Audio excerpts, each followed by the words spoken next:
프랑스가 미국에 보관하던 금 129톤을 조용히 전부 빼갔습니다. 그리고 지금 독일도 움직이기 시작했습니다.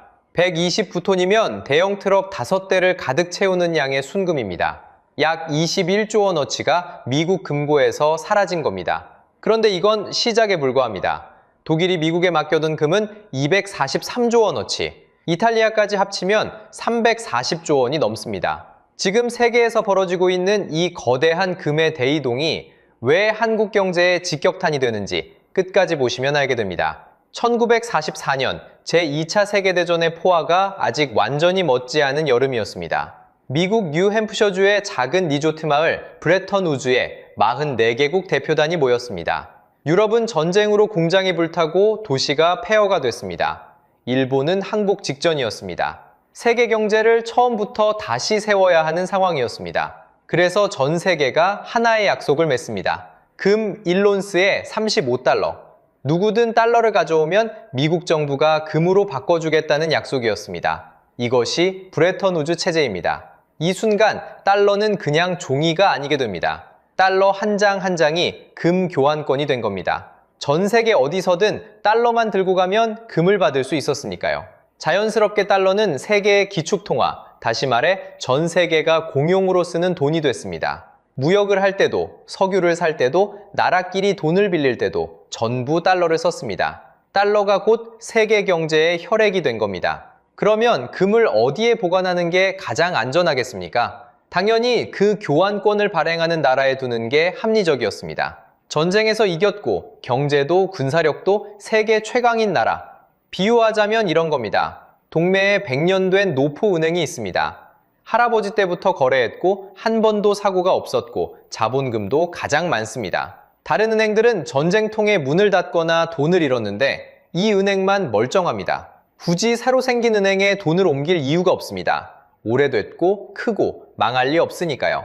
그래서 유럽 각국은 자기 나라의 금을 뉴욕 맨해튼으로 보냈습니다. 그 금이 보관된 곳이 바로 뉴욕 연방준비은행 지하금고입니다. 맨해튼 한복판, 지하 24m.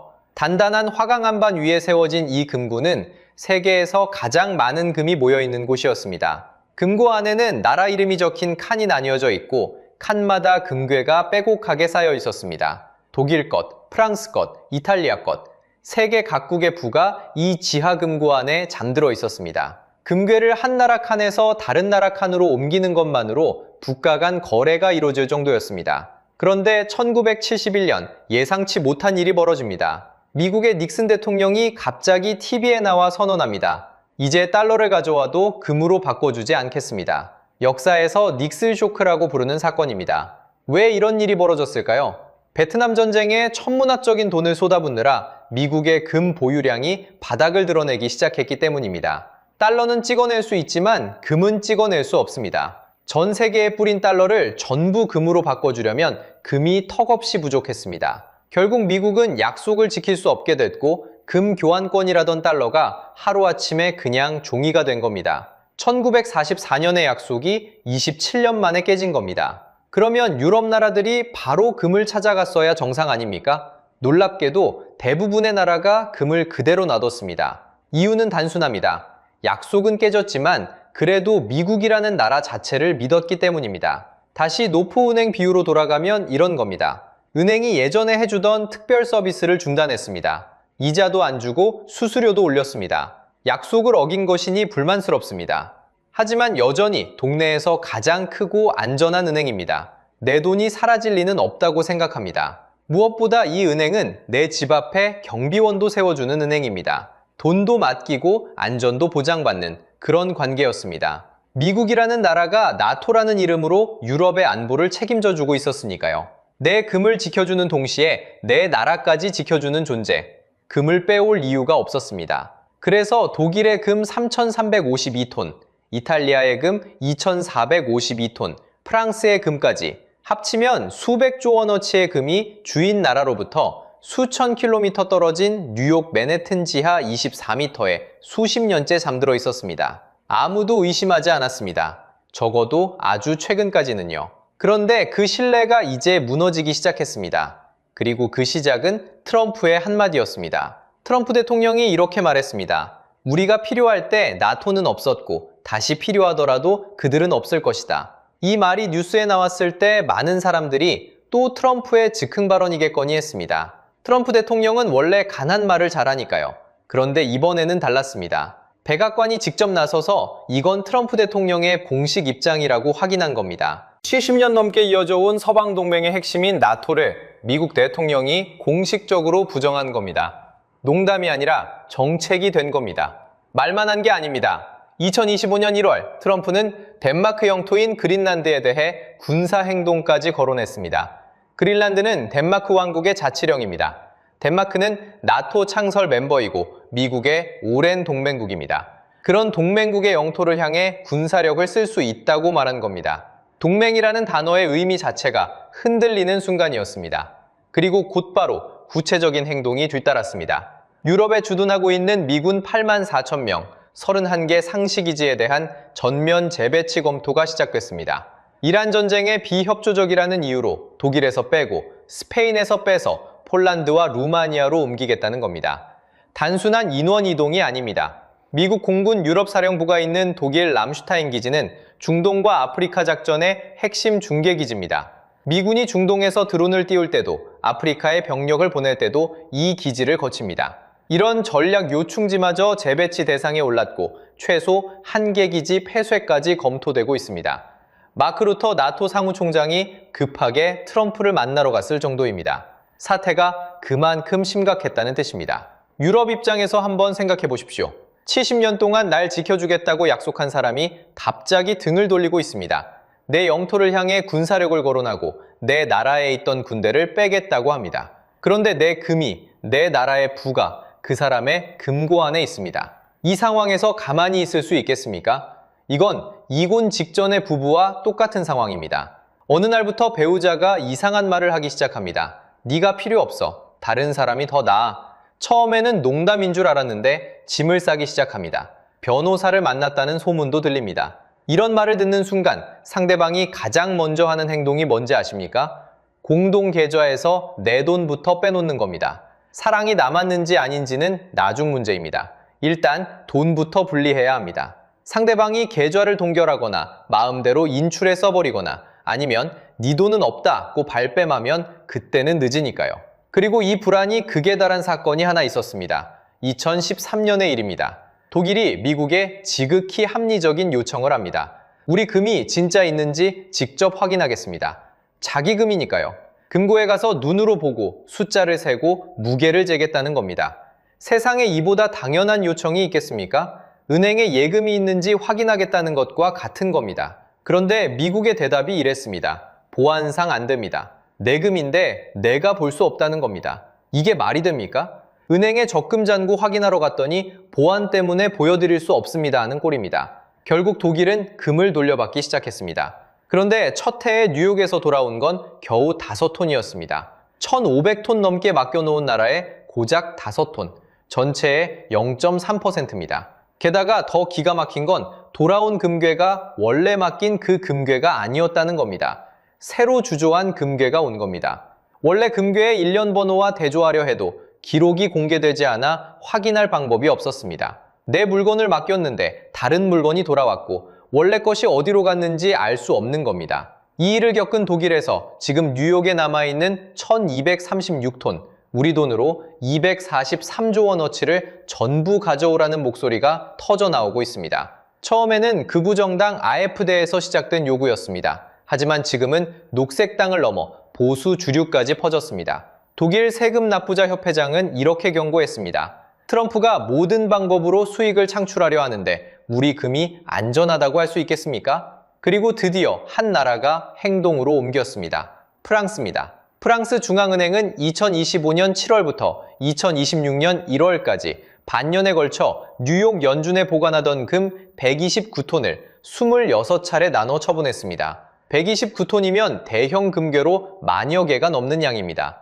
약 21조 원어치입니다. 그리고 유럽 시장에서 같은 양을 다시 사들여 파리 지하금고 라 수테렌에 옮겨놨습니다. 형식적으로는 팔고 다시 산 것이지만 본질은 하나입니다.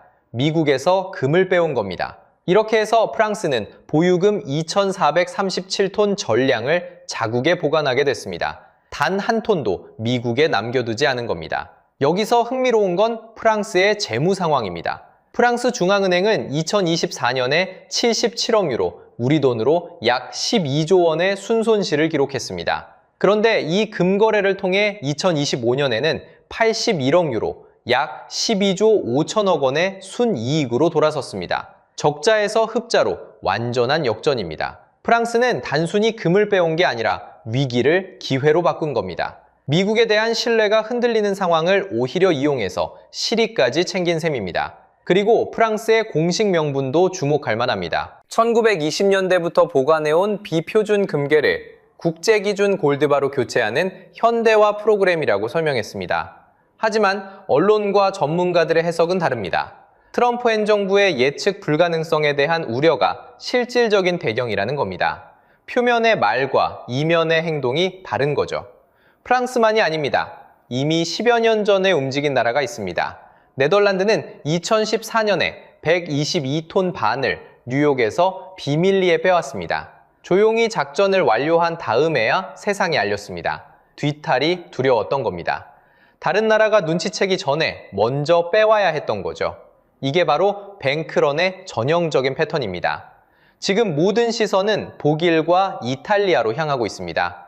독일은 3,352톤의 금을 보유한 세계 2위 국가입니다. 이 중 1,236톤, 우리 돈으로 약 243조 원어치가 아직 뉴욕에 있습니다. 243조 원이면 한국 국가 예산의 3분의 1에 해당하는 돈입니다. 독일 안에서는 이 금을 전부 가져와야 한다는 목소리가 폭발적으로 커지고 있습니다. 처음에는 극우 정당인 대한당에서 시작된 요구였습니다. 그런데 녹색당까지 동조하더니 이제는 보수 주류까지 동의하고 있습니다. 정치적 성향과 관계없이 온 국민이 같은 걱정을 하고 있는 겁니다. 금을 전부 가져와야 한다는데 정치적 성향을 가리지 않고 의견이 모이고 있습니다. 이탈리아도 마찬가지입니다. 이탈리아는 2,452톤의 금을 보유한 세계 3위 국가인데 이 중 약 절반인 1,177톤이 뉴욕에 있습니다. 국내에서 회수 압력이 거세지고 있습니다. 독일과 이탈리아가 뉴욕에 맡겨둔 금을 합치면 약 340조 원입니다. 340조 원. 한국 국가 예산의 절반에 가까운 규모의 금이 미국 금고에서 빠져나갈 수 있는 겁니다. 바로 여기서 상황이 완전히 다른 차원으로 넘어갑니다. 유럽만의 일이 아닙니다. 브라질과 러시아, 인도, 중국, 남아공 등 신흥국 연합인 브릭스가 달러를 대체할 새로운 결제 통화를 만들고 있습니다. 이름은 유닛입니다. 이 통화의 가치를 무엇으로 뒷받침하느냐? 40%가 금입니다. 나머지 60%는 회원국 통화입니다. 달러가 아니라 금을 기반으로 새 화폐 체계를 세우겠다는 겁니다. 2025년 10월에 시범 운영이 시작됐고 2026년 인도 브릭스 정상회의에서 본격적으로 논의될 예정입니다. 브릭스 회원국이 전 세계 금 생산의 약 50%를 차지하고 있다는 점도 빼놓을 수 없습니다. 은행에 대한 신뢰가 무너지면 어떤 일이 벌어집니까? 사람들이 줄을 서서 돈을 빼갑니다. 뱅크런이라고 합니다. 한 사람이 빼가기 시작하면 옆 사람도 불안해서 빼갑니다. 그러면 그 옆 사람도 또 그 옆 사람도 순식간에 은행이 무너집니다. 지금 벌어지는 건 국가 차원의 뱅크런입니다. 프랑스가 먼저 빼갔고 네덜란드는 이미 빼갔고 독일과 이탈리아가 줄을 서고 있습니다. 중앙은행들도 금사재기에 열을 올리고 있습니다. 2025년에만 전 세계 중앙은행이 약 900톤을 매입했습니다. 중국 인민은행은 11개월 연속으로 금을 사들여 보유량이 2,303톤을 넘었습니다. 그 결과 금값은 역사상 한 번도 가보지 못한 곳까지 올라갔습니다. 2026년 4월 온스당 4,802달러, 사상 최고치입니다. 미국 최대 투자은행 JP모건은 올해 안에 6,300달러까지 갈 수 있다고 전망하고 있습니다. 그런데 한 가지 더 무서운 게 있습니다. 미국 포트녹스 금고에 금이 진짜 다 있는지조차 확인이 안 됩니다. 미국 정부 효유부서, 일명 도지가 취임 직후 금감사를 약속했습니다. 그런데 얼마 지나지 않아 이 약속을 철회해버렸습니다. 독립적인 감사는 한 번도 이뤄지지 않았습니다. 재무장관은 금은 모두 있다고 말했지만 그 말을 증명할 방법이 없습니다.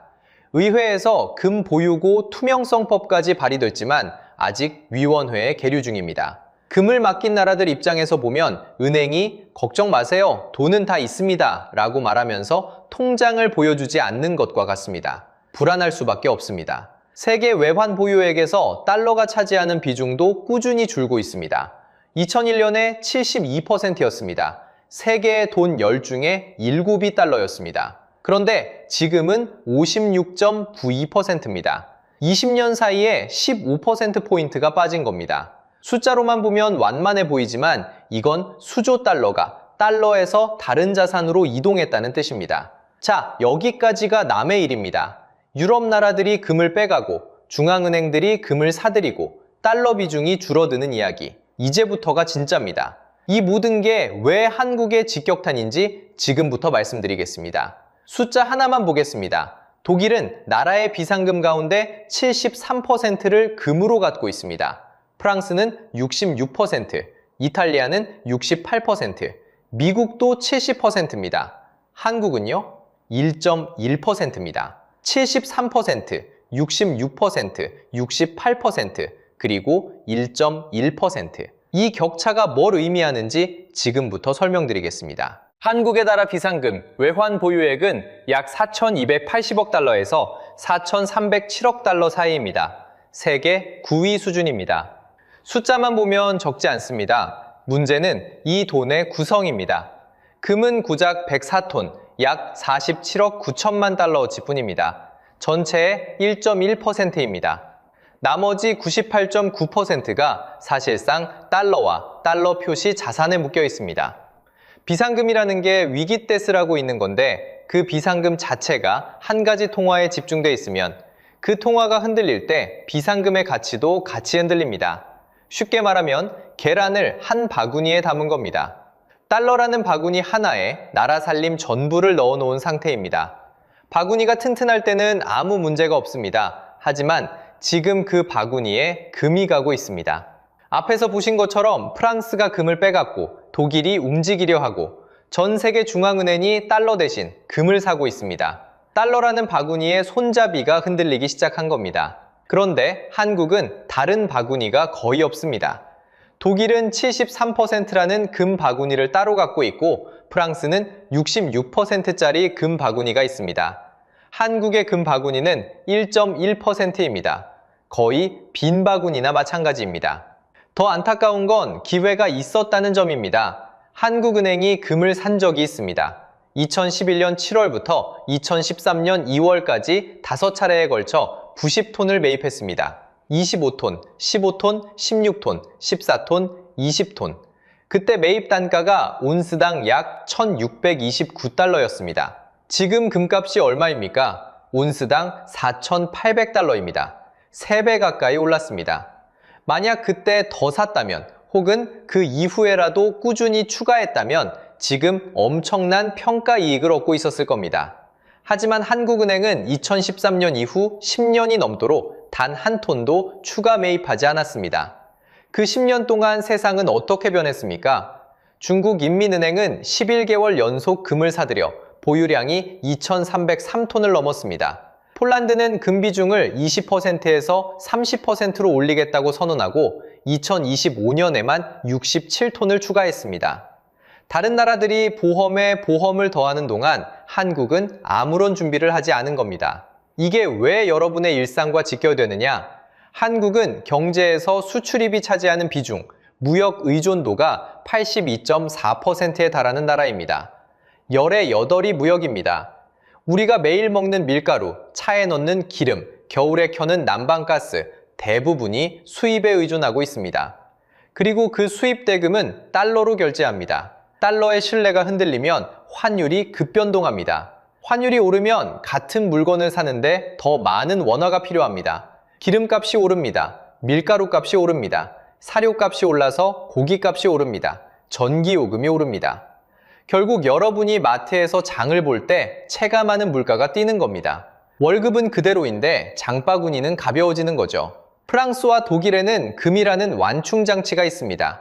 달러가 흔들려도 금 보유분만큼은 가치가 보전됩니다. 오히려 달러가 약세일 때 금값은 올라가니까 자동으로 해지가 되는 겁니다. 충격을 흡수하는 에어백 같은 역할입니다. 그런데 한국에는 그 에어백이 거의 없습니다. 달러가 흔들리면 그 충격이 고스란히 완충 없이 우리 경제에 전달됩니다. 여기에 하나 더 있습니다. 경제만의 문제가 아닙니다. 트럼프 행정부가 이란 전쟁에 비협조적인 나라에서 미군을 빼겠다고 검토하고 있습니다. 스페인과 독일에서 미군을 줄이고 최소 한 곳의 기지를 폐쇄한 뒤 폴란드와 루마니아, 그리스로 재배치하겠다는 논의가 공식화됐습니다. 그리고 한국도 예외가 아닙니다. 호르무즈 해협 파병에 참여하지 않았다는 이유로 주한미군 재배치 가능성이 거론되고 있습니다. 경제도 안보도 미국에 기대고 있는데 두 기둥이 동시에 흔들리고 있는 겁니다. 다른 나라들은 달러 외에 금으로 보험을 들어놨습니다. 한국은 달러에 올인한 상태입니다. 이건 금덩어리의 문제가 아닙니다. 신뢰의 문제입니다. 80년 가까이 전 세계가 미국을 믿고 금을 맡겼습니다. 달러를 전 세계가 공용으로 쓰는 돈으로 삼고 미국이라는 금고를 신뢰했습니다. 1944년 브레턴 우주에서 시작된 약속이었습니다. 금 1온스에 35달러.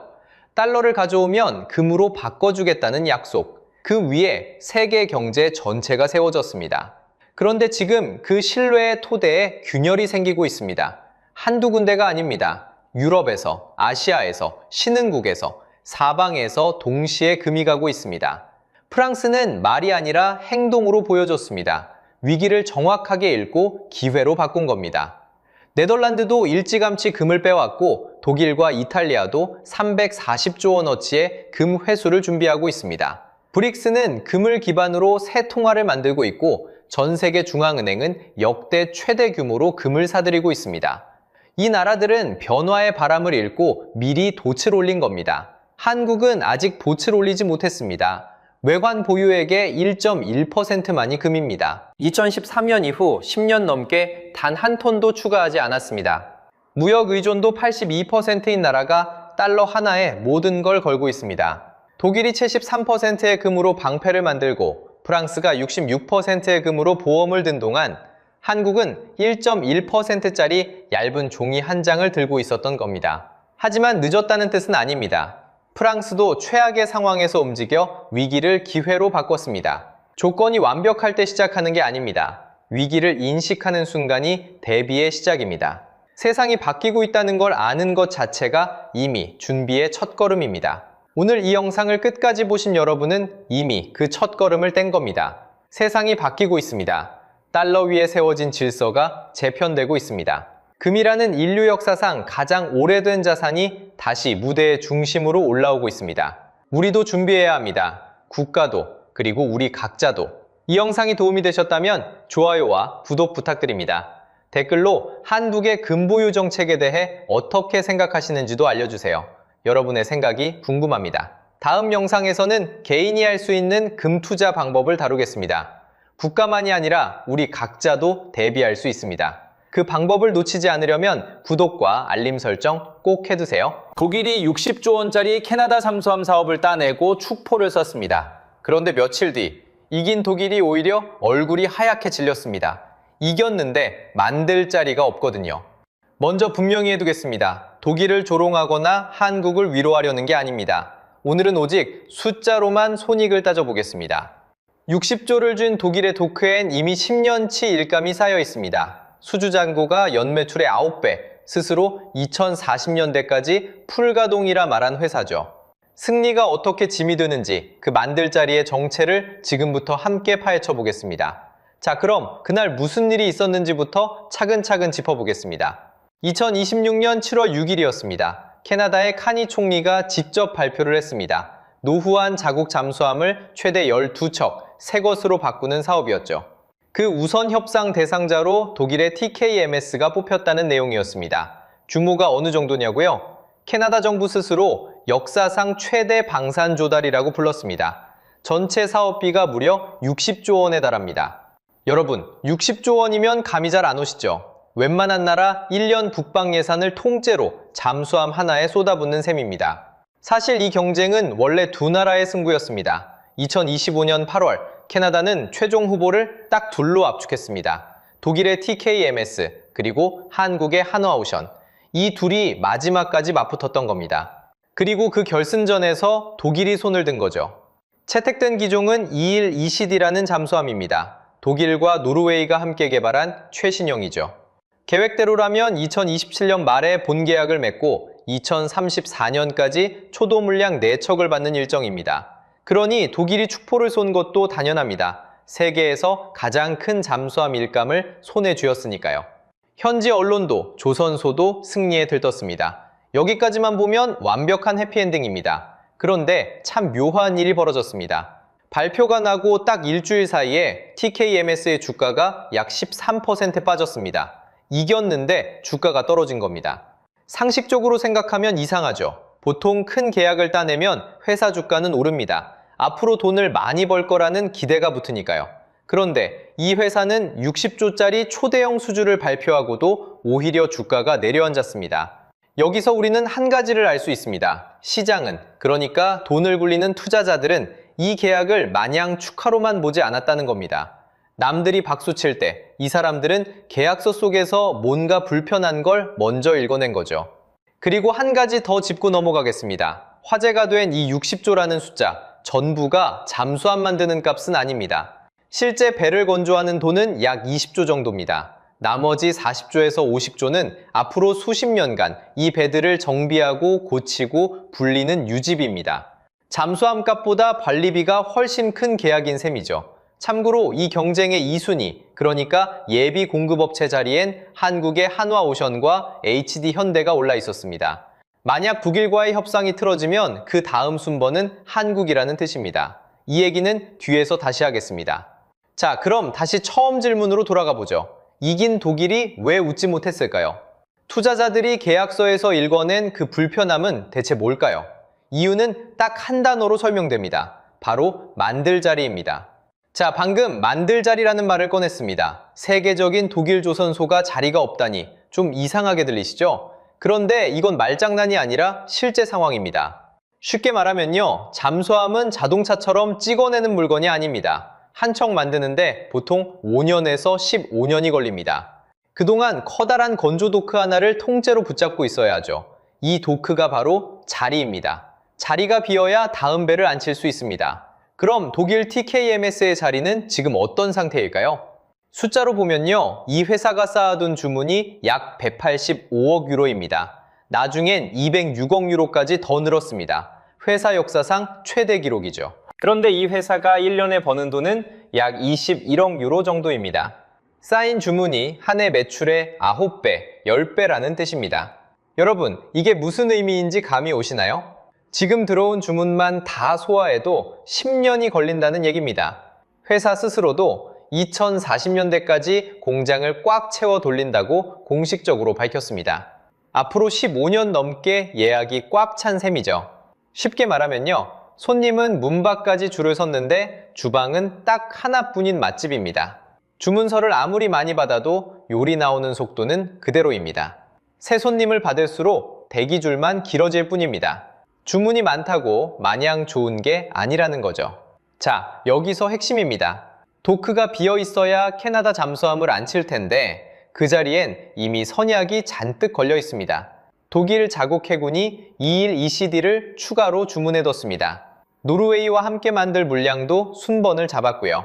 싱가포르 주문도 앞줄에 서 있습니다. 이 손님들이 먼저입니다.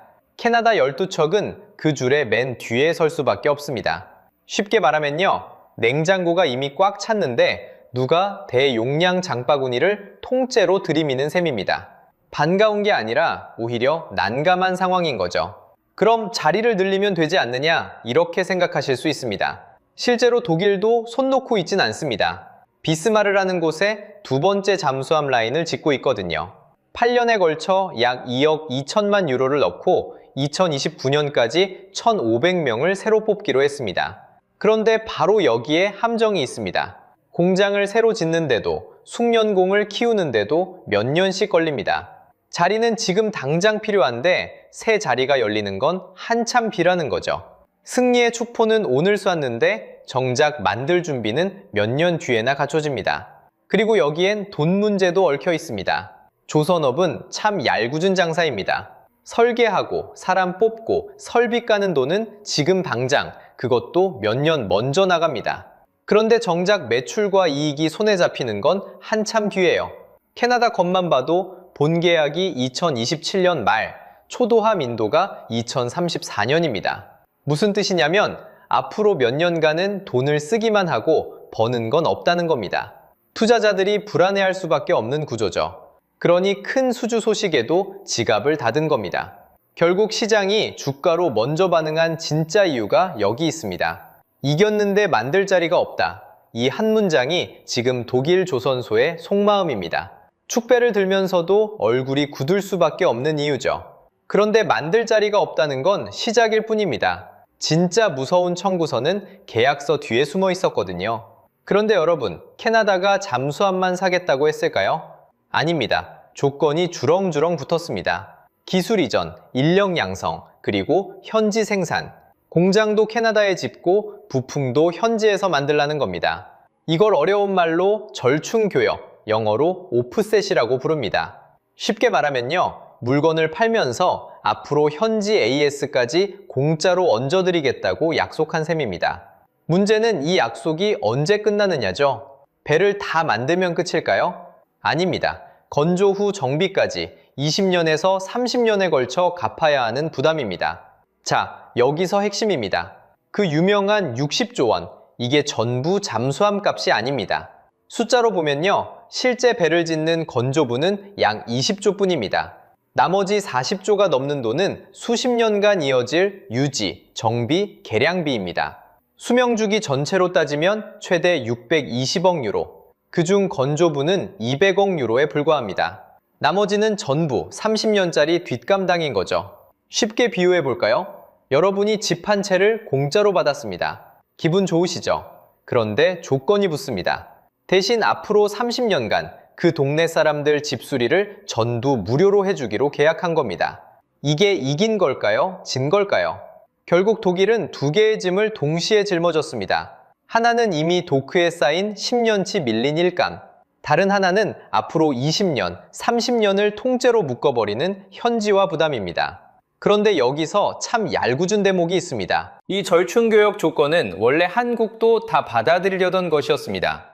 한국의 팀코리아는 캐나다에 어마어마한 투자 패키지를 약속했었거든요.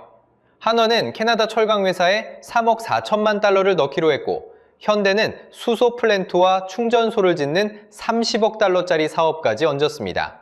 다 합치면 3조 4천억 원 규모였죠. 그런데 수주가 무산되면서 이 투자 보따리도 함께 백지화되는 흐름입니다. 한국 입장에선 아쉬울 수 있죠. 하지만 뒤집어 생각하면 그 20년, 30년짜리 무거운 청구서도 함께 내려놓은 셈입니다. 여기서 잠깐, 이게 남의 이야기가 아닙니다. 프랑스를 보세요. 프랑스도 호주에 잠수함을 팔기로 했습니다. 그런데 비용이 눈덩이처럼 불어났고 계약 자체가 결국 깨졌습니다.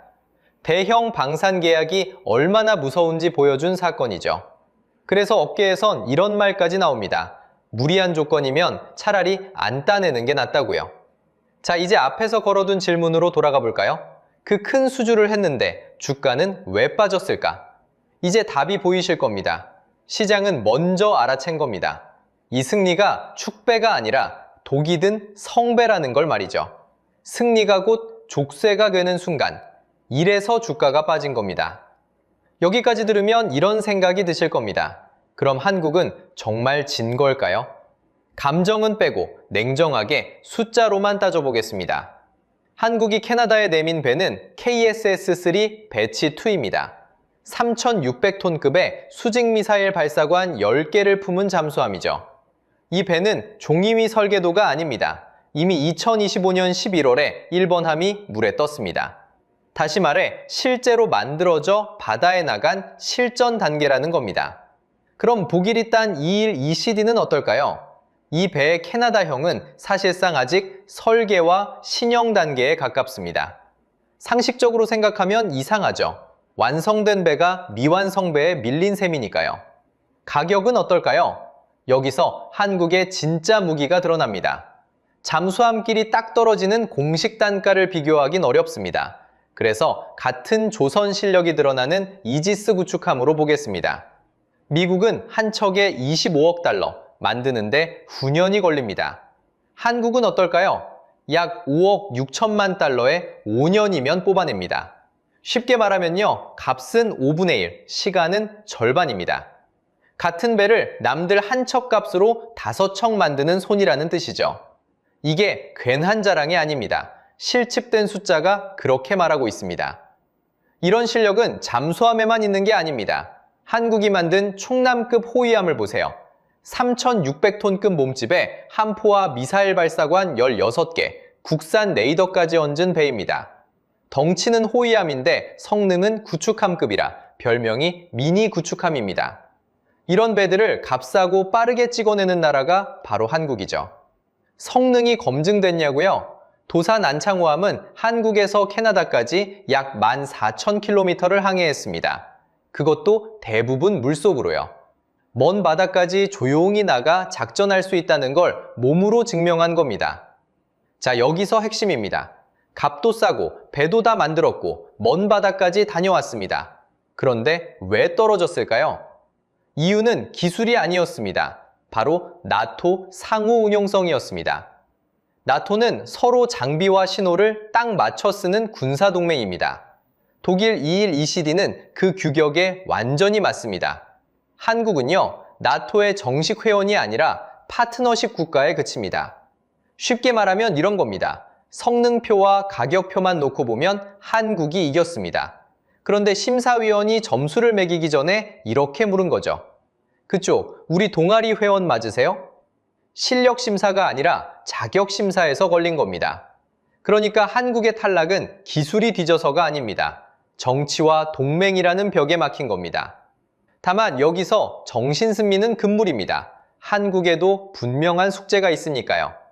인도네시아의 판 209 잠수함은 인도가 늦어지며 뒷말을 남겼습니다.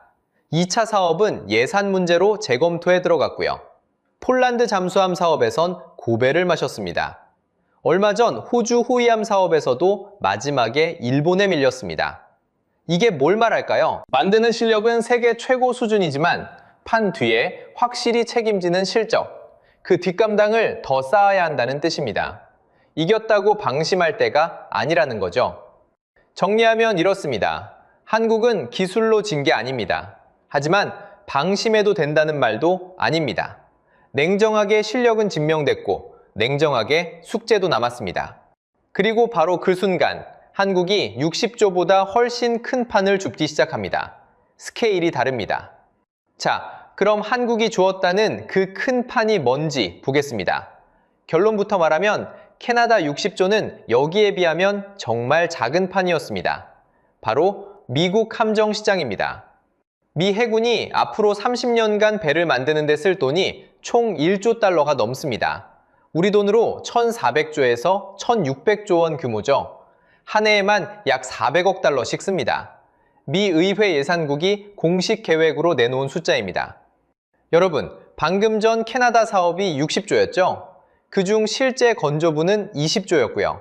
그 옆에 1,600조를 놓아보세요. 동네 슈퍼 하나를 놓쳤는데 바로 옆 대형마트 본사가 납품 제안서를 보내온 격입니다. 그런데 왜 하필 지금 미국이 한국을 찾을까요? 미국이 다급하기 때문입니다. 미 해군은 지금 함정이 부족합니다. 현재 295척에서 2054년까지 390척으로 늘리려 하는데 배 만들 손이 없습니다. 이미 발주해둔 잠수함을 짓는 데만 숙련 인력 약 25만 명이 모자랍니다. 최고급 용접공 1명을 키우는데 30년이 걸린다는 말까지 나옵니다. 미국 조선소가 얼마나 삐걱대는지 최근 사업들만 봐도 알 수 있습니다. 야심차게 시작한 연안 전투함 그리고 신형 호위함 사업이 줄줄이 일정과 예산에서 난항을 겪고 있습니다. 자기들끼리는 도저히 속도가 안 나는 겁니다. 게다가 중국은 이미 함정수에서 미국을 앞질렀습니다. 370척이 넘죠. 미국 입장에선 마음이 급할 수밖에 없습니다. 배는 빨리 늘려야 하는데 자국 조선소만으로는 도저히 속도가 안 나오는 겁니다. 그래서 놀라운 일이 벌어지고 있습니다. 미국엔 번스 톨레프슨법이라는 게 있습니다. 미 해군 군함은 원칙적으로 미국에서만 만들게 한 법이죠. 무려 100년 가까이 지켜온 빗장입니다. 그런데 트럼프 대통령이 이 빗장을 흔들기 시작했습니다. 실제로 지난 6월 G7 회의에서 트럼프는 이재명 대통령에게 이렇게 물었습니다. 군함 10척 빨리 만들 수 있냐고요. 말뿐이 아닙니다. 미 해군은 한국 조선사에 부축함과 급유함을 만들 수 있는지 공식 정보 요청서 RFI를 보냈습니다. 한화가 인수한 미국 필리 조선소에선 이미 관공선 2척, 약 15억 달러어치를 짓고 있고요. 자, 여기까지 들으면 가슴이 뛰실 겁니다. 그런데 바로 여기서 찬물을 한 바가지 끼얹겠습니다. 김칫국부터 마시면 안 됩니다. 왜냐고요? 아직 도장 찍은 계약서는 하나도 없습니다. 트럼프의 발언은 발언일 뿐이고 100년 된 그 법이 실제로 바뀔지도 불확실합니다. 그리고 우리에겐 뼈아픈 기억이 있죠. 호주 자주포 사업에서 큰 기대를 걸었다가 베인 적이 있습니다. 같은 실수를 반복하면 그땐 정말 글로벌 호구가 되는 겁니다. 필리핀 시장도 마찬가지입니다. 일부에선 한국이 유력하다고 하지만 실제론 프랑스와 스페인이 치열하게 경쟁 중입니다. 아직 우리 자리가 아니라는 뜻이죠. 팀 코리아가 내놓은 700억 달러 경제 효과라는 숫자도 마찬가지입니다. 이건 입찰에 참여한 회사 쪽이 의뢰에 만든 추정치입니다. 독립적으로 검증된 숫자가 아니라는 점 꼭 기억하셔야 합니다. 그러니 우리가 가질 태도는 하나입니다. 들뜨지도 실망하지도 말고 냉정하게 실체를 지켜보는 겁니다. 기회는 분명히 왔습니다. 하지만 기회가 왔다는 것과 그걸 잡았다는 건 전혀 다른 얘기니까요. 자, 이제 이 모든 이야기가 여러분과 무슨 상관인지 정리해 보겠습니다. 이번 사건의 진짜 교훈은 이겁니다. 이기는 것보다 만들 수 있는 게 힘이라는 것. 독일은 분명히 이겼습니다. 그런데 만들 자리가 없어서 그 승리가 짐이 됐습니다. 한국은 졌습니다. 그런데 만들 수 있는 능력 그 자체가 훨씬 더 큰 시장의 입장권이 됐습니다. 이건 잠수함만의 이야기가 아닙니다. 반도체도, 조선도, 배터리도 똑같습니다. 결국 세상은 설계도를 그리는 나라가 아니라 그걸 진짜로 만들어내는 나라에 손을 들어줍니다. 만드는 능력이 곧 국력인 시대인 거죠. 여러분이 매달 낸 세금, 그리고 우리 조선소 노동자들이 수십 년간 쌓아온 이 만들 자리, 그건 결국 돌고 돌아 우리 아이 세대의 일자리로 돌아옵니다. 그래서 이 이야기는 남의 나라 잠수함 이야기가 아니라 바로 여러분의 밥그릇 이야기입니다. 자, 마지막으로 여러분께 묻겠습니다. 여러분 생각엔 어떻습니까? 독일을 택한 캐나다가 5년 뒤 후회하게 될까요? 아니면 한국이 미국 시장에서 또 한 번 호구가 될까요? 여러분의 냉정한 판단을 댓글로 남겨주세요. 그 이야기 다음 영상에서 더 깊이 다뤄보겠습니다. 오늘 영상이 유익하셨다면 구독과 좋아요 부탁드립니다. 시청해주셔서 감사합니다.